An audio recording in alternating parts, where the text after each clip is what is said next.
Hello and welcome to Whisky.com, where fine spirits meet. And today we're trying another Old Perth. I think we kind of preluded to that already. I'm trying with Andrea Caminneci. If you want to have the introduction to him, then have a look at the Filey Bay flagship video. I gave you an introduction here.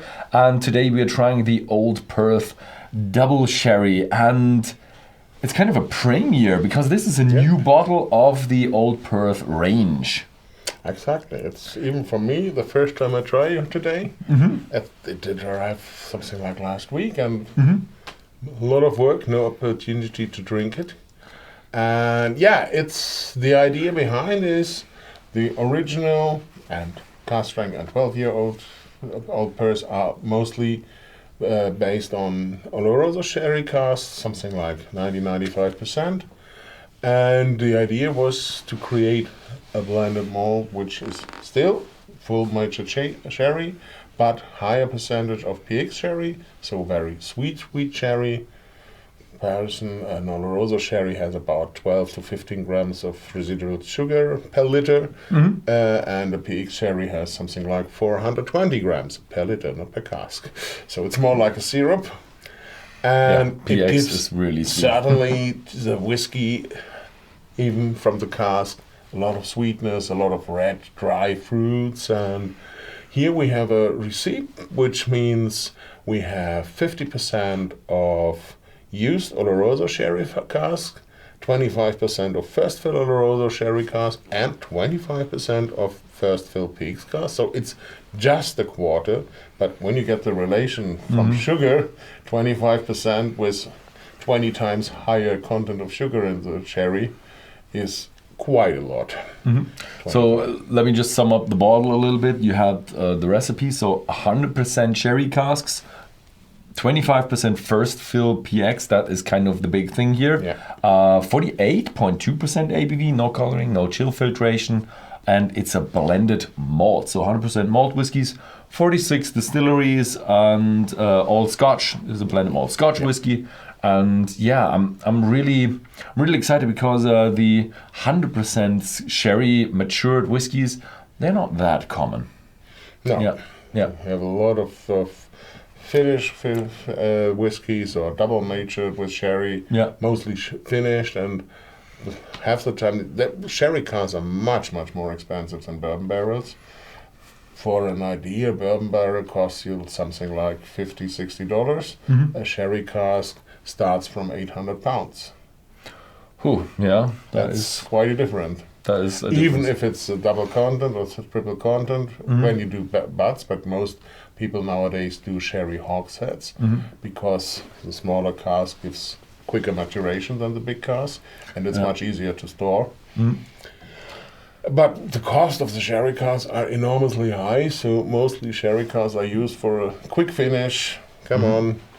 It's still a bit wet. Sherry is out of this yesterday, and then whiskey inside, and for 4 weeks that's enough. It gives you color and taste, which is a thing, but 6, 7, 8, 10 years in a sherry cask is a different thing. Totally different. They don't give us an age, but I know how they work at Morrison, and there are not 3 and 4 year old whiskies. And I think under 5 is nothing. The biggest part is between 5 and 10. Yeah. Okay. We do have a little bit of, maybe you pour us. Okay. We do have a little bit of water in here because we have 48.2%. And I think your peer group already told you a little bit. It can carry with a few drops of water. And I think we should try that. It's worth a try. Normally water opens up a little bit the whiskey. But let's see. I much prefer in sherry cask whiskey. Bourbon, I always have a problem with only bourbon cask matured whiskies when they're high strength. They're often, even with 57%, they're round and smooth and fantastic. Add a drop of water and it splits up and it gets aggressive and alcoholic. Sherry cask is easier. Well, let's try. But first, let's try it without water because 48.2. Oh. Yeah, this is a sherry bomb. Oh yeah. This is a sherry bomb. It's compared to the original, it's a lot more red. So it really, when you stick your nose in, it just smells like the color of this cardboard box. Yeah. It is really a sherry whiskey and more sweetness, and I don't have that soapiness. A little bit in there, but it's not as creamy. It's more not floral, but fruity. Red fruits. It's red fruits all around, And it's nice. Sure. I think the fruits change a little bit when you have, in the original you have fresh fruit, and here it gets a little bit to dried fruit, at least very mature fruit, very ripe. And well, that's the thing. The PX grape is dried on the grape, and then again on the floor, and it's very raisin, dried figs, and that you find even in the whiskey. Probably not the figs, but the raisins definitely. Yeah, you're right. More dried fruit. Now that you say it, I have them all around in my nose. I didn't have them in the first one because you didn't say it. But now, dried fruits all around. That's a typical sherry. That's why when I do tastings normally, I never speak about what I smell and what I taste. Because people shall give me their opinion. It's very suggestive. Even though I say, it doesn't smell like this, and then I just said it, and it's like, oh yeah, it does smell of this. Just because I say the name. That's a strange thing. Our tasty smelling is probably the most subjective organ we have. Yeah. But it's even the most convincible. You hear. If I tell people 5 times on a tasting, you have the smell of orange blossoms on a spring morning in Valencia, they will smell it. Even if they have never been to Valencia, don't have any idea how an orange blossom is smelling. And even if it's smelling of horse saddle, they get it. Yeah, that's it. At the beginning, I was a little bit embarrassed. Like, you're very, very hard, very easy to influence. Yeah, I am very easy to influence. I don't care. I like my whiskey, even if the smell is influenced by what people say. Yeah. And that's the beauty. When you taste together, then somebody says, I do smell that. And then suddenly you smell that. And everybody smells that. And then somebody says the next thing, and you find it all in there. Oh, it's beautiful. No, it's a very nice, strong sherry heavy whiskey. I like it. This is a bit the kind of whiskey where I'm a little bit afraid of trying it the first time because it smells so good, and you think, hey, it can only disappoint me when I drink it. But let's see. The strange thing is, this is so velvety and sherry and sweetness that the 48.2% feels less than the 46. In the blind tasting, I would totally have said less alcohol than the first one. Strange. Absolutely. So I would say I don't need any water, but let's have a try. Yeah. Pleasure. Nice.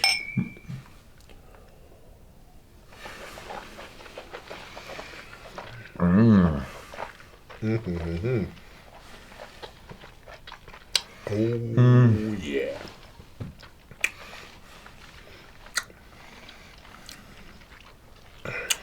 Wow.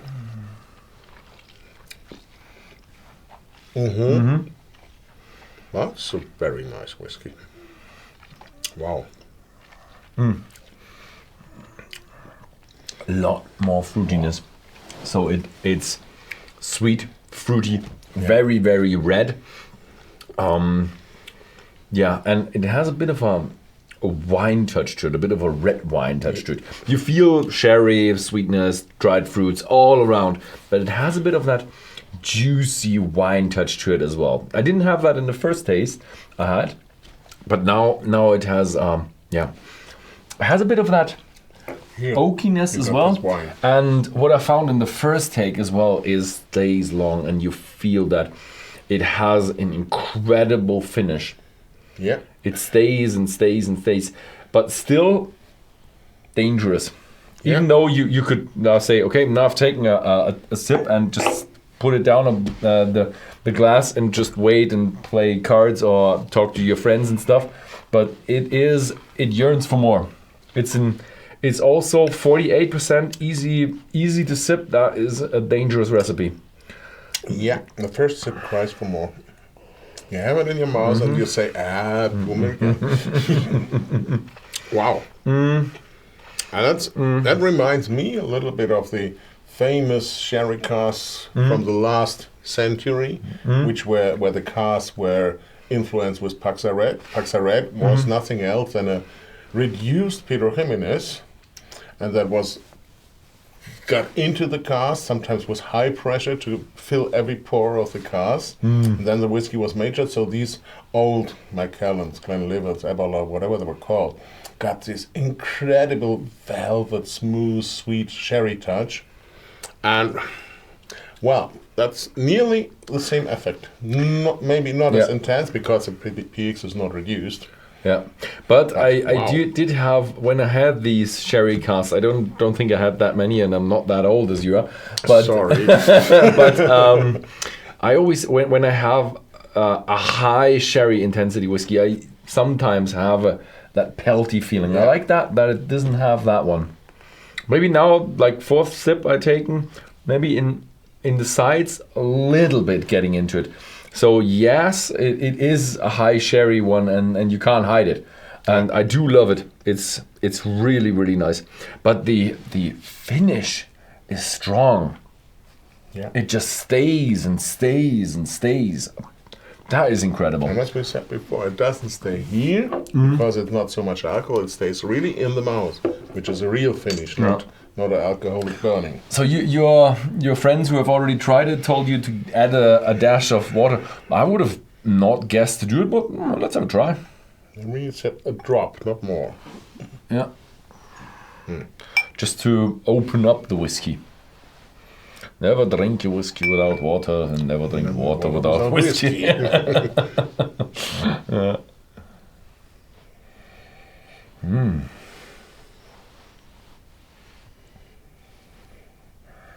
Yeah, it gets a bit sweeter.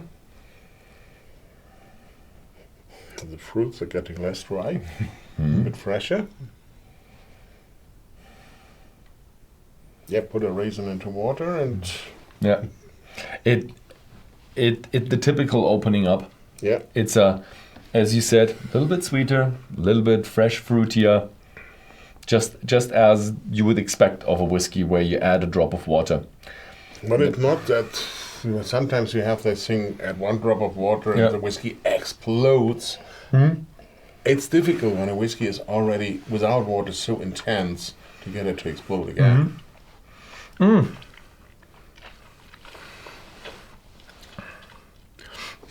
Takes a little bit of the edge from the heavier taste and intensifies the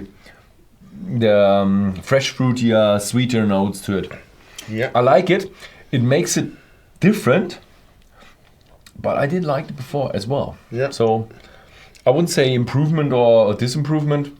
It's a bit changed. It's changed. Not too much, but well, both varieties are very nice. Depends on how you like your whiskey. Yeah.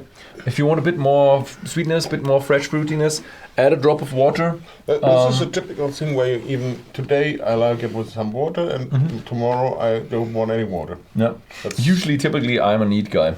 I'm more of a I'll drink it as it comes. But I do like my water sometimes. Yeah. Yeah. Wow, that's really a nice whiskey. Yeah. So it's brand new. I think it launched like 1 or 2 days ago or something like that. Yeah. Yeah, so something like that. So if you would like to get one of the Old Perth double sherry whiskies, then have a look at Whisky.com. We ship to Germany, Austria, Netherlands and Belgium.